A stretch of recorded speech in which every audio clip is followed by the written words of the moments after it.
আসসালামু আলাইকুম দর্শক। প্রবাসী সাংবাদিক ইলিয়াস হোসেন আজকে বাংলাদেশ সরকারের প্রবাসী কল্যাণ প্রতিমন্ত্রী নুরুল হক নূরের বিরুদ্ধে একটা সম্ভবত ৪৭ মিনিটের একটা ভিডিও তৈরি করেছে এবং সেই ভিডিওতে নুরুল হক নূরের বিরুদ্ধে তিনি অনেকগুলো অভিযোগ এনেছেন এবং তিনি কিছু সাক্ষ্য দেখিয়েছেন। তার ইউটিউব চ্যানেলটা প্রকাশিত হয়েছে এবং তারপরেই আসলে একটা গুঞ্জন উঠেছে যে হঠাৎ করে কেন ইলিয়াস হোসেন এই নুরুল হক নূরের বিরুদ্ধে লাগলেন এবং যে অভিযোগগুলো আনলেন এগুলোর সত্যতা কতটুকু। আমাদের সঙ্গে আলোচনায় আছেন সাংবাদিক রাশেদুল হক রিয়াদ এবং তিনি লন্ডন থেকে যুক্ত আছেন এবং তিনি নুরুল হক নূরের সঙ্গে তার যোগাযোগ আছে এবং তিনি অনেক বিষয় জানেন যে এই ঘটনাটা আসলে কতটুকু সত্য বা কি, বা আসলে এই ইলিয়াস হোসেন পিনাকি এদের এই একের পর এক ধারাবাহিক যে যে নুরুল হক নূরের বিরুদ্ধে যে অভিযোগগুলো এগুলো আসলে কেন তারা করতেছেন বা এগুলো সততা কতটুকু, এসব বিষয় নিয়ে আলোচনা করব। তো অনেক ধন্যবাদ আপনাকে। আপনি কেমন আছেন? জি, আলহামদুলিল্লাহ। আল্লাহর কাছে লাখো শুকরিয়া, ভালো আছি। মিশন ভাই, আপনি কেমন আছেন? আলহামদুলিল্লাহ ভালো আছি। আপনি নিশ্চয়ই দেখেছেন সাংবাদিক ইলিয়াসের সেই ভিডিওটা। জি। তিনি যে অভিযোগগুলো এনেছেন আপনি মানে যদি সামারিতে কিছু বলেন আরকি, যে আপনার কাছে কি মনে হয় যে এই ভিডিওটাতে তিনি যেই সাক্ষী উপস্থাপন করেছেন, প্রমাণ তো আমরা দেখিনি, বেশিরভাগই সাক্ষী এবং বেশিরভাগই বিএনপির বঞ্চিত নেতাকর্মীরা।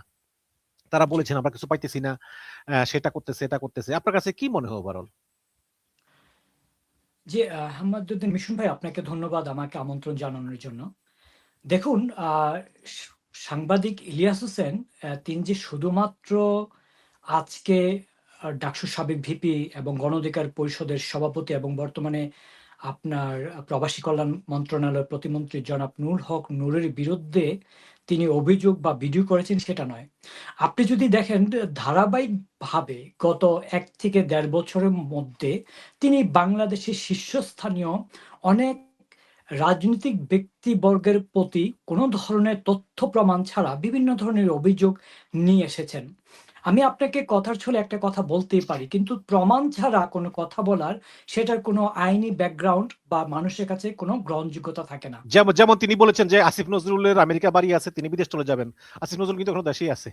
দেশে আছেন এবং আপনার সাংবাদিক ইলিয়াস হোসেন তো আমেরিকাতে আছেন। তাহলে তিনি কেন প্রমাণ করতে পারলেন না? আপনারা জানেন ইউরোপ, আমেরিকাতে কেউ যদি বাড়ি কোনো একটা কিনে, সেটা কিন্তু আপনি লুকোচুরি করার কোনো সুযোগ নেই। আপনি সেটা প্রমাণ দিতে পারবেন। তারপরে দ্বিতীয়ত, আ আপনার সাংবাদিক ইলিয়াসের ক্যারেক্টারটা বোঝার জন্য আমি আপনাকে একটা জলজন্ত উদাহরণ দিচ্ছি। আ ৫ই আগস্টের পরে এই সাংবাদিক ইলিয়াস হোসেন ডক্টর ইউনূসের গুণগান গাইতো। তিনি তাকে এমন একটা অবস্থানে নিয়ে গেছিল যে তিনি বাংলাদেশের সর্বশ্রেষ্ঠ সন্তান। ডক্টর ইউনূস ছাড়া বাংলাদেশের কখনোই সম্ভব নয় বাংলাদেশকে সামনের দিকে নিয়ে যাওয়ার জন্য। কিন্তু পক্ষান্তরে যখন ডক্টর ইউনূস সরকার চলে যায়, আপনি দেখবেন যে গত ১ মাস ধরে কয়েকটা এপিসোডে ডক্টর ইউনূসের ১৪ গোষ্ঠী উদ্ধার করছে এই সাংবাদিক ইলিয়াস। ডাক ডক্টর ইউনূসের বিরুদ্ধে যে অভিযোগগুলো দিচ্ছেন, সে অভিযোগগুলো এখনো কি প্রমাণিত হয়েছে? হয়নি। কিন্তু একজন ব্যক্তির সম্পর্কে যখন আমি, আপনি বা যেকোনো মানুষ কোনো অভিযোগ দিব, এভাবে পাবলিক প্লেসে আমরা আপনার মানুষের গ্রহণযোগ্যতা যেহেতু আছে, সেটার জন্য আমরা একটা ভিডিও আপলোড করব। সেটার কোনো তথ্য প্রমাণ নেই, সেটার কোনো ভিত্তি নেই। সেটা রাষ্ট্রীয়ভাবে, আইনগতভাবে কোনো ধরনের এটার এগেইনস্ট এ কোনো কিছু সাবমিট করতে না পারা, এই কাজগুলো ইউনূস সব সম্পর্কেও আপনার এই আ ইলিয়াস সাহেব করেছে। এবং আপনাকে আমি আরো কয়েকটা উদাহরণ দেই। তখন আপনার নূর সাহেবের বিষয়টা আপনি জানতে পারবেন। এই ইলিয়াস সাহেব কিন্তু প্রকাশ্যে মিডিয়াতে এসে বলেছেন, জামায়াতের নায়েবে আমির ডক্টর ডক্টর আব্দুল্লাহ মোহাম্মদ তাহের। আব্দুল্লাহ তাহের, তিনি ভারতের রয়ের এজেন্ট। ভারত সরকারের তিনি কি রয়ের এজেন্ট এজেন্ট। হিসেবে, রয়্যাল এজেন্ট হিসেবে কাজ করছে। তিনি প্রকাশ্যে বলছেন এবং উনি থ্রেট দিয়েছিলেন জামায়াতে ইসলামকে, যদি উনাকে যদি না সরানো হয়, তাহলে তিনি জামায়াতে ইসলামের বিরুদ্ধে কথা বলবেন। তাহলে আমি বাংলাদেশের সেই সকল মানুষদের কাছে আমার মেসেজটা পাঠাতে চাই। আপনার পছন্দের যে মানুষ, তার বিরুদ্ধে যখন ইউনূস হোক বা অন্য কেউ হোক, যখন ইলিয়াস অভিযোগ তুলবে, আপনি সেটা গ্রহণ করবেন না, সেটাকে অসত্য মনে করবেন। যারা আপনার বড গুপ্ত আছেন, আমি আপনাদেরকে উদ্দেশ্য করে বলছি, আপনাদের এ জার্সির নেতা ডক্টর আব্দুল্লাহ তাহের সম্পর্কে যখন পিনাকি বলে যে তিনি ভারতের রয়্যাল এজেন্ট প্রকাশ্যে মিডিয়াতে এসে, তখন আপনাদের কাছে কথাটা অপছন্দ হয়, তখন এটা আপনারা গ্রহণ করেন না, সেটা দেখতে চান না। আবার এই ইলিয়াস যখন আপনার বাংলাদেশের বর্তমান স্বরাষ্ট্রমন্ত্রী সালাউদ্দিন সাহেবকে বলে নিজে গুম করে ফেলেছে, এইটাতে আপনারা বাহবা দেন। তার মানে আপনার পছন্দের মানুষকে অপবাদ দিলে সেটা আপনারা গ্রহণ করেন না, আর আপনি যাকে অপছন্দ করেন তার বিরুদ্ধে কোনো প্রমাণ ছাড়া যখন অভিযোগ দেয় সেটার জন্য আপনি তালি দেন। তার মানে আপনি মুনাফেক। ইসলামের কথা বলতে যে মুনাফিকি করছেন। ইসলাম কি শিক্ষা দেয় সেটা শুনুন, যে আপনার শত্রু যদি আপনার পাশে দাঁড়ায়, সে মানুষটা যদি ন্যায় বিচারের জন্য দাঁড়ায়, আপনার শত্রুর কাছেও যদি ন্যায় বিচার দিতে পারেন, তখন আপনি একজন মুমিন, তখন একজন মুসলমান হিসেবে আপনি দাবি করতে পারবেন। সাংবাদিক ইলিয়াস তার এই ভিডিওতে অভিযোগ এনেছে প্রবাসী অধিকার পরিষদ নিয়ে, এবং অনেক প্রবাসীদের ইন্টারভিউ নিয়েছে। তারা বলেছে যে নুরুল হক নূর বিভিন্নভাবে প্রবাসী অধিকার পরিষদের তহবিল তসরুপ করেছে, ঠিকমতো হিসাব দেয়নি, টাকা পয়সা নিয়েছে, বাসায় এসি লাগিয়েছে, গাড়ি কিনেছে। আপনি শুনেছেন, এবং আপনি হচ্ছেন তাদের ভিতরে একজন যারা এই প্রথম এই প্রবাসী অধিকার পরিষদ গঠনের পিছনে ছিল। আপনি ছিলেন, ইঞ্জিনিয়ার কবির ছিল, এখনো আছে কিনা আমি জানি না, শাহদুল ভাই ইঞ্জিনিয়ার ছিল, হ্যাঁ, হ্যাঁ, তো সুমন ভাই ছিল, এই জি যে জি, লন্ডনের সুমন ভাই ছিল। তো জামাল আপনারা, ছিলেন, এবং তারপরে আপনারা বিভিন্ন জায়গায় জায়গায় কমিটি দিয়েছেন। জি। তো আসলে এই অভিযোগ কতটুকু সত্য যে এই প্রবাসী অধিকার পরিষদ গঠন করে নুরুল হক নূর প্রবাসীদের টাকা পয়সা হাতিয়ে নিয়েছে নিজের ব্যক্তিগত সুবিধার জন্য? প্রথমত, বাংলাদেশ প্রবাসী অধিকার পরিষদ অফিসিয়ালি আজকে একটা বিবৃতি প্রকাশ করেছে সাংবাদিক ইলিয়াস হোসেনের ভিডিওটা প্রকাশ হওয়ার পরে। বাংলাদেশ প্রবাসী অধিকার পরিষদ মনে করে সাংবাদিক ইলিয়াস এবং কিছু মানুষ যে বক্তব্য দিয়েছে সেটা সম্পূর্ণ রাজনৈতিক উদ্দেশ্য প্রণোদিত, মিথ্যা, বানোয়াট, ভিত্তিহীন, যেগুলোর কোনো সত্যতা এখন পর্যন্ত তারা প্রমাণ করতে পারেনি। দ্বিতীয়ত, কিছু মানুষের ছবি ভিডিও আমরা দেখেছি, অনেকে অন্ধকার আলোতে তারা সাক্ষাৎকার দিয়েছে। কেন দিয়েছে? কারণ তারা মিথ্যাচার করছে। তারা মিথ্যা প্রকাশ্যে তো বলাটা অনেকটা লজ্জাজনক, তার লজ্জায় এই অন্ধকার থেকে এই কথাগুলো বলেছেন। দ্বিতীয়ত, যেই ব্যক্তিগুলো বক্তব্য দিয়েছেন তাদের অনেককেই বাংলাদেশ প্রবাসী অধিকার পরিষদের থেকে বিভিন্ন অপরাধের সাথে জড়িত থাকার কারণে দীর্ঘ ২-৩ বছরের ভিতরে তাদেরকে আপনার বহিষ্কার করা হয়েছিল। তার ভিতরে নৈতিক স্খলন এবং একজন নারীর সাথে অবৈধ সম্পর্কে লিপ্ত থাকার কারণে বাংলাদেশ প্রবাসী অধিকার পরিষদ থেকে তাদেরকে বহিষ্কার করা হয়েছিল, এবং সেটার জন্য আমাদের প্রধান উপদেষ্টা নুরুল হক নূর সাহেব বলেছেন কোনো নারী নির্যাতনকারী এই সংগঠন থাকতে পারে না। সেই রাগ ক্ষোভগুলো তাদের ভেতরে জমা ছিল, এবং কিছু মানুষ এখানে পদ পায়নি তার মন মতো করে, সেজন্য তারা বাংলাদেশ প্রবাসী অধিকার পরিষদ থেকে অনেকে চলে গেছেন। অনেকে বাংলাদেশ প্রবাসী অধিকার পরিষদে গুপ্ত শক্তি হিসেবে আমাদের সাথে ছিলেন। আমাদের কাছ থেকে তারা বিভিন্ন সুযোগ সুবিধা নিয়ে যখন আপনার জামায়াত রাষ্ট্র ক্ষমতা আসার স্বপ্ন দেখলেন, ঠিক আপনার আমাদের ডাকসুর বর্তমান ভিপি সাদিক ক্যাম্প যেমন প্রকাশ দিয়েছেন যে তিনি আপনার শিবিরের নেতা, ঠিক এই মানুষগুলো আপনার এইভাবে তারা এখান থেকে বের হয়ে তারা যে অভিযোগগুলো তুলছেন এই অভিযোগগুলো ভিত্তিহীন। আমি আপনাকে দায়িত্ব নিয়ে একটা কথা বলতে চাই, বাংলাদেশ প্রবাসী অধিকার পরিষদ কখনো বাংলাদেশে কোনো ব্যক্তির কাছে একটি টাকাও পাঠায়নি। বাংলাদেশ প্রবাসী অধিকার পরিষদের জন্মলগ্ন থেকে আমাদের একটা অর্থ উপকমিটি ছিল।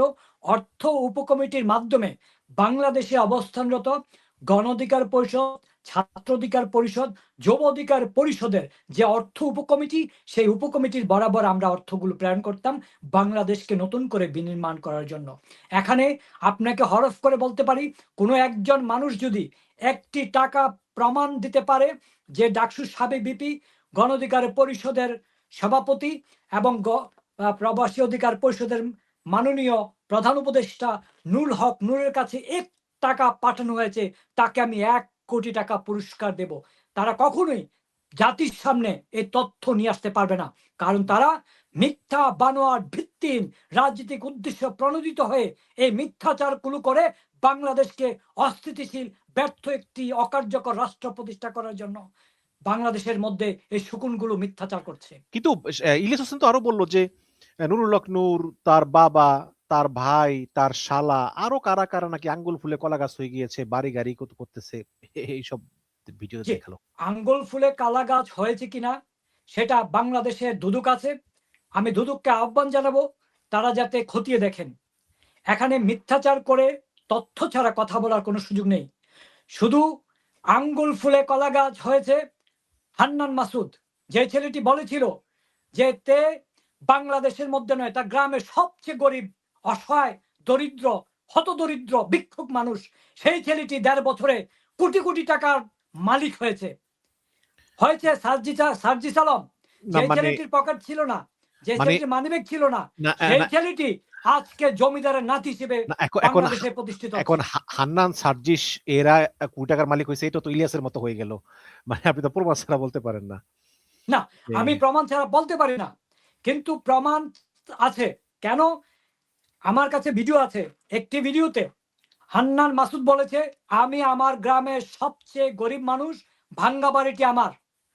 ঠিক তার ৭ মাস পরে দ্বিতীয় ভিডিওটা আমার কাছে আছে। সেই ভিডিওতে সে উমরা করতে যেয়ে সৌদি আরবে সাক্ষাৎকার বলেছে সে তার গ্রামের সবচেয়ে বড় বাড়িটি তার, সবচেয়ে জমিদার সে, সেই কথাগুলো বলেছে। তার মুখের বক্তব্য আমি কোট করতে পারি। আমি এগুলো বিশ্বাস অনেকেই করি সেটা। অনেকেই অনেক জায়গায় বলে, কিন্তু প্রমাণ হওয়াটা হচ্ছে ভিন্ন জিনিস। না, আমি আসবো একে করে। যে জাহাঙ্গীর কবির নানকের কাছ থেকে কেন নুরুল হক নূর টাকা নিত? জাহাঙ্গীর কবির নানকের কাছে নুরুল হক নূর কখনো টাকা নিত, টাকা সাংবাদিক নেয়নি। ইলিয়াস বলতেছে। সাংবাদিক ইলিয়াস তো এটাও বলছে যে জামায়াতের নায়েবে আমির ডক্টর আব্দুল্লাহ তাহের, তিনি সাবেক প্রধানমন্ত্রী শেখ হাসিনার রাজনৈতিক সরি আপনার প্রেস সেক্রেটারি নাইমুল ইসলাম খানকে তার বাসায় বাড়িতে ঢুকে রেখেছেন, বাসায় রেখেছেন, ভারতে যেতে সাহায্য করেছেন। তাহলে যদি ওইটা সত্য হয় তাহলে এটা সত্য, তাহলে জামায়াত তো অপরাধী। জাহাঙ্গীর কবির নানকের সাহেবেরটা সত্য হলে তাহলে আপনার এটাও সত্য। তাহলে আপনি সত্যের মানদণ্ড কিভাবে নিবেন? তার আচ্ছা, কাছে কোনো প্রমাণ আছে, কোনো ভিডিও আছে, কোনো লিখিত আছে? জাহাঙ্গীর কবির নানক শব্দ জীবিত আছে। তিনি কি কখনো বলছেন যে নূর আমার থেকে টাকা নিয়েছে? নেয়নি। মিথ্যাচার। প্রবাসীদের মানে যারা বিদেশ যেতে ইচ্ছুক তাদের জি। দক্ষতা বাড়ানোর জন্য ট্রেনিং সেন্টার খুলেও নাকি ওটার স্লিপিং পার্টনার হচ্ছে নুরুল হক নূর, অনেক টাকা ইনকাম করতেছে। আপনার একটা কথা মনে রাখবেন, যেই কোনো রাজনীতিবিদ ব্যবসা করতে পারে, ব্যবসাটা কোনো অবৈধ কিছু না। চাঁদাবাজি করাটা খারাপ, দুর্নীতি করা খারাপ, হালাল ব্যবসার নামে সুদ খাওয়া খারাপ। যদি নুরুল হক নূর সাহেব এরকম ধরনের ব্যবসার সাথে জড়িত, আমি তাকে স্যালুট জানাবো। কারণ আমি চাই বাংলাদেশের প্রত্যেকটি রাজনীতিবিদ ব্যবসা করুক, হালাল পথে ইনকাম করুক। হালাল পথে ইনকাম করলে তারা যতক্ষণ না দুর্নীতির সাথে পর্যন্ত যুক্ত হবে না।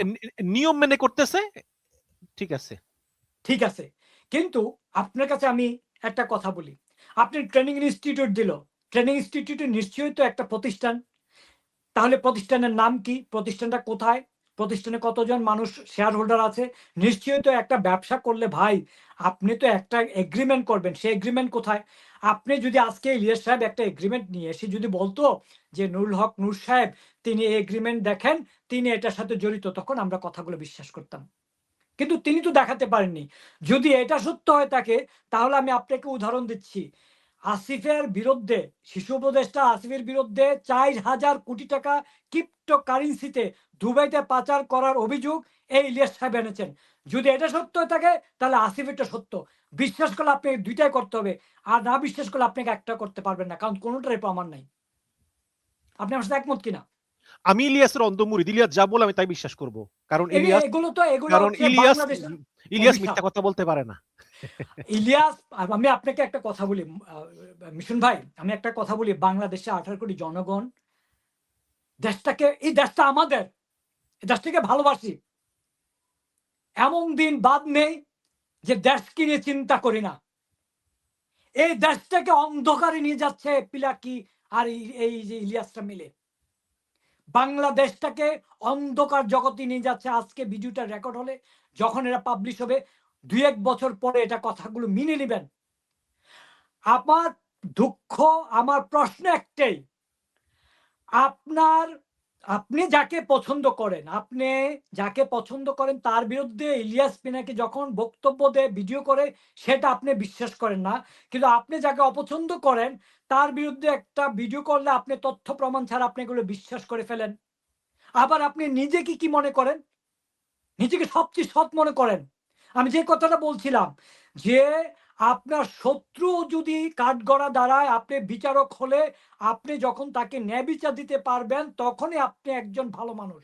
তার আগে আপনি নিজেকে ভালো মানুষ হিসেবে দাবি করতে পারেন। কিন্তু আল্লাহকে সাক্ষী রেখে বলছি, আপনারা যে মুনাফিকি করছেন এটার জন্য আল্লাহর কাছে একদিন জবাব দিতে হবে, এই মিথ্যাচারের সাথে যে আপনারা অংশীদার হচ্ছেন। আচ্ছা, ইলিয়াস তো ঠিক আছে, ইলিয়াস বা পিনাকি ভট্টাচার্যদের কথা তো বললেন, কিন্তু একজন বিশ্ববিদ্যালয়, ঢাকা বিশ্ববিদ্যালয়ের একজন ছাত্র, একজন জি। রাজনীতিবিদ, মোটামুটি জাতীয় পর্যায়ের নেতা হাসান মামুন, তিনি কিভাবে একের পর এক নুরুল হক নূরের বিরুদ্ধে বিষেধাগার করলেন, অনেক অভিযোগ আনলেন হাসান মামুন। আমরা জানি যে নুরুল হক নূর তিনি বিএনপি থেকে, মানে বিএনপি জোট থেকে মনোনয়ন পেয়েছেন, এবং সেখানে হাসান মামুন তো সাপোর্ট করারই কথা, যেহেতু তারা জোটের অংশীদার। কিন্তু হঠাৎ করে কেন এই হাসান মামুন সহ তার অনুসারীরা বিভিন্ন অভিযোগ আনতেছেন, এলাকায় দখলবাজি, চাঁদাবাজি, বিভিন্ন অভিযোগ আনতেছেন নুরুল হক নূরের বিরুদ্ধে? স্বয়ং হাসান মামুন কিন্তু ভিডিওতে কথা বলেছেন। জি, দেখুন, হাসান মামুন সাহেব তিনি বিএনপির কেন্দ্রীয় কমিটির কার্যনির্বাহী কমিটির সদস্য ছিলেন। ও বহিষ্কার তিনি হয়েছেন না? হ্যাঁ, এটাই উনি যখন নির্বাচন করবেন এবং ডাকসুর সাবেক ভিপি জনাব নুরুল হক নূর যখন নির্বাচনে অংশগ্রহণ করছেন, এবং আপনাদেরকে বলে রাখা ভালো, আমরা বিএনপির হয়ে গণ অধিকার পরিষদে যুক্ত আপনার নির্বাচন করেনি। গণ অধিকার পরিষদ মানে নিজস্ব প্রতীকের নূর আপনার নির্বাচন করে জয়যুক্ত হয়েছেন ট্রাক প্রতীকে। এই বাট জায়গায় বাট আপনার জোটের অংশ ছিল। জোটের অংশ ছিল কিন্তু বিএনপির হয় না। হুম। হাসান মামুন এখানে নির্বাচন করতে চেয়েছেন। হাসান মামুন যখন নির্বাচন করতে চেয়েছেন, আমি জানি যে বিএনপির সাংগঠনিক সম্পাদক শিরিনাপা তিনি সরাসরি আপনার গলাচিপা দশমিনাতে যান। যে তিনি হাসান মামুর সাথে কথা বলেন এবং বলেন যে জোটের প্রার্থী হিসেবে নূরকে এখান থেকে নমিনেশন দেওয়া হবে, এবং তারেক রহমান এখানে চাচ্ছেন যে ডাকসু সাবেক ভিপি জনাব নুরুল হক নূর গণ অধিকার পরিষদের ট্রাক প্রতীকে যাতে নির্বাচন করেন। হাসান মাহমুদ সেটা আপনার চেইন অফ কমান্ড ব্রেক করেন, তিনি সেটা গ্রহণ করেননি। তিনি বিদ্রোহ প্রার্থী হিসেবে আপনার ওইখানে নির্বাচনে অংশগ্রহণ করেছেন। স্বাভাবিকভাবে আপনি যখন কেন্দ্রীয় কমিটির একজন নেতা দল থেকে বহিষ্কৃত হয়, সে নির্বাচন করতে পারে না, তার একটা রাগ ক্ষোভের জায়গা থাকবে, সে মিথ্যাচার করবে। আমাদের বাংলাদেশে একটা প্রবাদ বাক্য আছে যে শত্রুর শত্রু বন্ধু হয়ে যায়। এটা তো হাসান মামুন চিন্তা করলেন যে আমার শত্রুর শত্রু, তাই সে আমার বন্ধু। এই বন্ধুর সাথে নতুন করে এ বাংলাদেশকে অস্থিতিশীল করতে যুক্ত হয়েছেন, এবং ওই জায়গায় হাসান মামুনের কিছু উত্তরসূরি ছিল যারা বিভিন্ন সময় চাঁদাবাজের সাথে যুক্ত ছিল। ওই অঞ্চলকে ত্রাসের রাজত্ব করতে চেয়েছিল ইউনূস সরকারের সময়। এই মানুষগুলো যখন আপনার হাসান মামুনকে আর এমপিত্ব দেয়নি, তারা তো হায় হায় করলো। এই রাগ ক্ষোভে তারা বহিষ্কৃত নেতারা আবার কি আপনার এমনও হতে পারে যে যে নুরুল হক নূর তিনি ওই এলাকার এমপি হলেও ক্ষমতায় তো বিএনপি, কাজে বিএনপি নেতা কর্মীরা হয়তো চাঁদাবাজি করতে পারতেছে না নুরুল হক নূরের কারণে, এই কারণেও খুব থাকতে পারে। আমি বিশ্বাস করি আ আ বাংলাদেশের মাননীয় প্রধানমন্ত্রী জনাব তারেক রহমান দুর্নীতি, তারপরে চাঁদাবাজির বিরুদ্ধে যে জিরো টলারেন্স নীতি নিয়েছেন, বিএনপি নেতাকর্মীরা এরকম ধরনের ব্যাপার এখন পর্যন্ত হয়নি। কারা এই জায়গায় কাজগুলো করছে আমি আপনাদেরকে বলছি। ৫ই আগস্টের পরে আপনার যখন ইউনূস সরকার আসে, তখন আপনার বিএনপির সাথে জোট হবে গণ অধিকার পরিষদ এমন কোনো কিছু ছিল না। তখন হাসান মামুন অঘোষিত সন্ত্রাসের অভয় রাজ্য সৃষ্টি করেছিল ওই গলাচিপা ১০ মিনার ভেতরে। তার সাঙ্গপাঙ্গদেরকে দিয়ে এক লুঠতরাজ চর দখল, টেন্ডার বাণিজ্য, চাঁদা বাণিজ্য, মানুষের ভূমি দখল, বিভিন্ন মার্কেট দখলের সাথে যুক্ত ছিল। যখন সে আর বুঝতে পারল তাকে নমিনেশন দেওয়া হবে না। তার সাঙ্গপাঙ্গ সেই সন্ত্রাসীরা তখন ভিপি নূরের বিরুদ্ধে লেগে গেল। তারা বিএনপির বিরুদ্ধে কথা বলতে শুরু করলো। তারা শুধুমাত্র ভিপি নূরের বিরুদ্ধে নয়, আমি বিভিন্ন ভিডিওতে দেখেছি তারা বেগম খালেদা জিয়ার নীতি আদর্শ, শহীদ প্রেসিডেন্ট জিয়াউর নীতি আদর্শ এবং তাদের লিডার তারেক রহমান বর্তমান প্রধানমন্ত্রীর বিরুদ্ধে তারা বিভিন্ন ধরনের স্লোগান দিয়েছে এ হাসান মামুন এবং তার সাঙ্গপাঙ্গ সন্ত্রাসীরা। অর্থাৎ আপনি চিন্তা করেন, একজন মানুষ যদি এমপি হতো, তার এই সন্ত্রাসী সাঙ্গপাঙ্গরা ওই যাওয়া অঞ্চলে তার সে রাজত্ব করত, হাজার হাজার কোটি টাকা দুর্নীতি করতে পারত।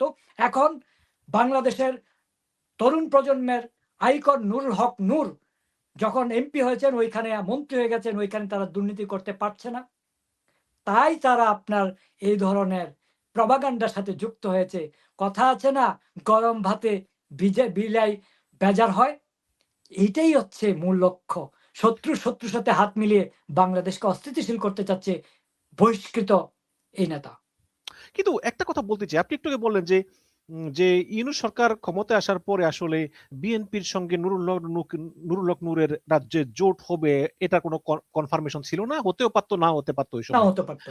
কিন্তু নুরুল হক নূর কি জামায়াতের কাছ থেকেই মানে নির্দেশ পেয়ে এই জাতীয় পার্টির অফিস আক্রমণ করতে গিয়েছিল এবং সেখানে সেনাবাহিনীর হাতে মার খেয়েছিল? কথিত আছে যে ওই যে নুরুল হক নূর বিনা উস্কানিতে জাতীয় পার্টির অফিসে হামলা করতে গিয়েছিল, মার খেয়েছিল। আপনি আমি অনুষ্ঠানও করেছি, অনেকে দেখেছেন। এটা আসলে জামায়াতের উস্কানিতে নুরুল হক নূর এই কাজটা করেছিল? দেখুন, এইভাবে আমি তথ্য প্রমাণ ছাড়া পরিপূর্ণভাবে স্টেটমেন্ট দেওয়াটা সমীচীন হবে না। আমি যদি কিছু বলি, তাহলে আমার মধ্যে আর ইলিয়াস পিনাকির মধ্যে আর কোনো পার্থক্য থাকলো না। তবে আমি একটা জিনিস বিশ্বাস করি, ঐদিন গণ অধিকার পরিষদ আপনার জাতীয় পার্টিকে নিষিদ্ধের দাবিতে তারা একটা সমাবেশ করছিল। সেই সমাবেশে মানে আপনার হঠাৎ করে একটি হামলা এবং তাদের উপরে মারধর করা হয়েছিল।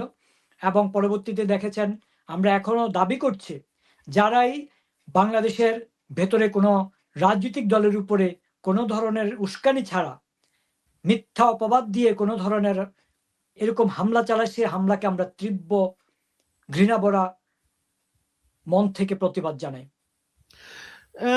শেষ পর্যায়ে আপনি ইলিয়াস হোসেনের পুরো ভিডিওটা দেখেছেন। জি। সেই ভিডিওতে কিন্তু আমরা নুরুল হক নূরের ত্যাগের কোনো কথা দেখিনি এবং একেবারে মানে সত্য কথা বলি, মানে আপনিও সত্য বলবেন, আমি সত্য বলবো।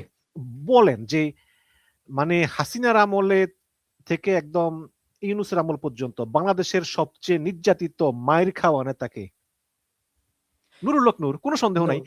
এই যে দেখেন, ডাকসুর ভিপি হওয়ার পর থেকে কত ছবি আমরা দেখি, ওই যে নুরুল হক নূর এক প্রফেসরের পায়ে ধরে জ্বরে আছে তাকে বাঁচানোর জন্য ৩১ বার, ৩১ বার, তারপরে সেনাবাহিনী সহ এতবার। এবং আপনি দেখেন যে নুরুল হক নূরকে আমার অনেক দিক দিয়া পছন্দ অপছন্দ এটা থাকতেই পারে। বিশেষ করে নুরুল হক নূর জামাত ইসলামের বিরুদ্ধে যখন কিছু কথা বলে আমার পছন্দ হয় না, বাট এটা হইতেই পারে, তার মতো আমার মতো মিল না নাই থাকতে পারে।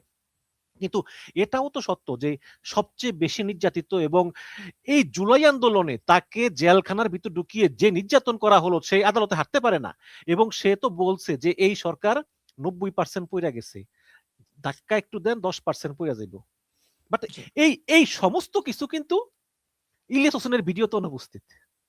কাজেই আপনার কাছে আমার প্রশ্ন যে আসলে শেষ উত্তরটা বলেন যে আসলে মানে ইলিয়াস হোসেন এবং পিনাকি ভট্টাচার্য, বিশেষ করে ইলিয়াস হোসেনের কথাই বলি, তাদের আসলে নুরুল হক নূরের কাছ থেকে তারা কোনো সুবিধা চেয়েছিল বা কোনো কারণে কোনো সমস্যা হয়েছিল? যেমন তো তৌহিদ আফ্রিদির কাছ থেকে নাকি নুরুল হক টাকা পয়সা খাইছে, এগুলো ভিডিওতে বললো। যাকে এগুলো নিয়ে আলোচনা আর করবো না, কারণ প্রমাণ তো দিতে পারে না বলে আর কি। কিন্তু আসলে ইলিয়াস হোসেনের সমস্যাটা কোন জায়গায়? কেন সেই নুরুল হকের বিরুদ্ধে হঠাৎ খেপে উঠলো? মিশন ভাই, আপনি যদি লক্ষ্য করেন, সাংবাদিক ইলিয়াস হোসেন মানে কোনো ৫ আগস্টের পরে, ব্যক্তিগত কোনো ঝামেলা আছে নাকি আসলে? আমি এটাকে আরেকটু আপনার সামনে একটু তুলে ধরলে প্রেক্ষাপটটা আপনি বুঝতে পারবেন। ৫ আগস্টের পর থেকে ইলিয়াস হোসেন বাংলাদেশের একেক সময় একেকজন রাজনীতিবিদকে ক্যারেক্টার অ্যাসাসিনেশন করার চেষ্টা করেছে। আপনারা যদি দেখেন, বর্তমান স্বরাষ্ট্রমন্ত্রী সালাউদ্দিন সাহেব সম্পর্কে তিনি বলেছেন যে তিনি ভারতের রয়ের এজেন্ট, তিনি গুম ছিলেন না, তিনি গুপ্ত ছিলেন।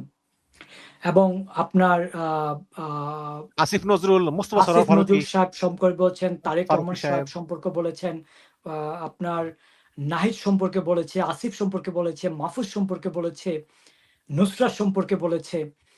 একেক সময় আমার কাছে মনে হয় যে বাংলাদেশে আপনার সে একটা লটারি বক্স নিয়ে বসে সকল রাজনীতিবিদের নাম একটা বক্সের মধ্যে লেখা থাকে। সে ঘুম থেকে উঠে চিন্তা করে যে আজকে কার নামে বলবো, ওই বক্সের মধ্যে ঢুকাইয়া আপনার নাম তোলে। যার নাম আসে সেই নামে সে না, না, আপনার ঐদিনকার ভিডিওটা করে। বক্সটাকে আগে ঝাঁকায়, ঝাঁকিয়ে তারপর বিরোধী দলের নাম তোলে। তো এটা যেকোনো সময় যেকোনো ব্যক্তির নাম সেই বক্স থেকে আসতে পারে। এটা আপনি আবার আপনার জামায়াতের আমির সম্পর্কেও তিনি তো কটু কথা বলেছেন। জামায়াতের নায়েবে আমির সম্পর্কে কটু কথা বলেছেন। বলেছেন না? এটা তো প্রমাণ আছে। তো সে আপনার একেকজন একেক সময় একেক মানুষের কথা বলে। তার এই কথাগুলো বাংলাদেশে বড, গুপ্ত, অন্ধবিশ্বাসী কিছু মানুষ ছাড়া এগুলো কেউ বিশ্বাস করে না, এগুলো খায় না। তবে আমি আপনাকে একটা কনসার্ন এর কথা বলি। আমার বিশ্বাস আমার দর্শকরা আমার কথাগুলো একটু মনোযোগ দিয়ে শুনবেন। আমি যে কথাগুলো বলবো, আমার কথাগুলো ওই ব্যক্তিদের জন্য যারা বাংলাদেশকে ভালোবাসে, বাংলাদেশের স্বাধীনতা, সার্বভৌমত্ব ভালোবাসে, বাংলাদেশের 18 কোটি জনগণকে ভালোবাসে। সুপ্রিয় দর্শক, শেখ হাসিনার সময়, আওয়ামী লীগ সরকারের সময় ইলিয়াস এবং পিনাকি তারা বাংলাদেশে যায়নি। কারণ ছিল তাদের উপরে গুম খুন হওয়ার সুযোগ ছিল। তারা জীবনের নিরাপত্তাজনিত কারণে বাংলাদেশে যায়নি। কিন্তু 5ই আগস্টের পরে এই সরকারের মা-বাপ হিসেবে তো তারা দুজনেই দাবি করে। তাহলে 5ই আগস্টের পরে ডক্টর ইউনূস সরকারের সময় ইলিয়াস এবং পিনাকি কেন বাংলাদেশে যায়নি? কেন বাংলাদেশে যে এই অস্থিতিশীল পরিবেশের সময় বাংলাদেশের হাল ধরেনি যদি তারা বাংলাদেশকে ভালোবাসতো? কি তাদের লক্ষ্য উদ্দেশ্য? আমি প্রিয় দর্শক একটা কথা বলতে চাই, আপনি বিএনপি করেন, আওয়ামী লীগ করেন, জাতীয় পার্টি করেন, জামায়াত করেন, গণ অধিকার পরিষদ করেন, এনসিপি করেন, রাজনীতি না করেন এটা আপনার ব্যক্তিগত ব্যাপার। কিন্তু ইলিয়াস এবং পিনাকি কেন ওই সময় বাংলাদেশে যেয়ে তারা বাংলাদেশে হাল ধরেনি? আমরা তো চাচ্ছিলাম যে তারা যেহেতু গণঅভ্যুত্থানের নেতৃত্বের অনেকটা অংশে তারা জড়িত, তারা বাংলাদেশে আসুক। কিন্তু তারা না যেয়ে বাংলাদেশের বাইরে বসে নিরাপদ স্থানে তারা বাংলাদেশ বিরোধী বিভিন্ন কর্মকাণ্ডের সাথে জড়িত।